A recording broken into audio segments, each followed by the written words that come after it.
Hello everyone, my name is Taylor Kruger and today we will be discussing B.F. Skinner's impact on the field of education. We will be addressing the following topics.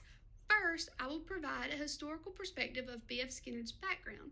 Next, I will explore B.F. Skinner's educational philosophy. We will compare and contrast other philosophers' work to Skinner's work, and finally, I will provide my own personal perspective on education.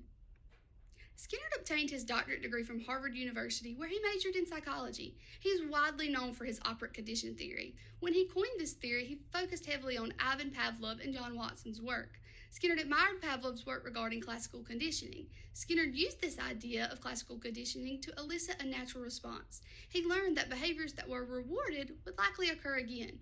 Based on this idea, Skinner developed the behavior of organisms in 1938. Skinner used Watson's work in relation to how behaviors were observed and measured to form through the idea of consequences. He found that when consequences were implemented through reinforcement, it was likely that the behavior would not occur again. These ideas both helped him coin the operant condition theory. Skinner was a behaviorist. He valued cause and effect relationships. Skinner was motivated to understand how behaviors could be shaped to elicit desired outcomes. To shape these behaviors, he primarily focused on reinforcement and punishment strategies. Skinner believed that people learned through interactions of human behavior with the environment. To understand behaviors, he only used scientific principles. He did not deny that humans had inner states. However, he did not find these inner states statistically valid in terms that they could not be measured or observed. Skinner's views directly relate to the philosophy of realism.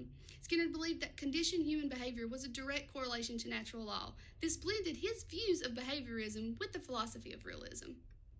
Now we're going to focus on some similar and opposing views to Skinner. Stephen Hayes is a current psychology professor that extended Skinner's ideas relating to behaviorism and formed the acceptance and commitment theory. This theory involved reinforcing personal behaviors to reflect desired life outcomes of an individual. On the contrary, Albert Bandura criticized Skinner's work. He argued that through the social cognitive theory, cognitive processes play a major role in how an individual's behavior is formed. This goes against Skinner's idea saying that inner states is statistically not valid. Based upon my personal education philosophy, I value Skinner's work. I feel that his ideas are still widely used in education today. I do think that behaviors are influenced by environmental factors. I also value statistical measures. I feel that this provides fact and truth to all matters. However, I do agree that personal experience can play a role in human behaviors, especially in a biblical sense. Although I do believe the Bible is fact-based, my experience of faith in God drives many of my behaviors.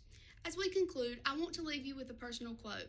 All behaviors are learned. Environmental, personal, and biological factors can influence how a human learns.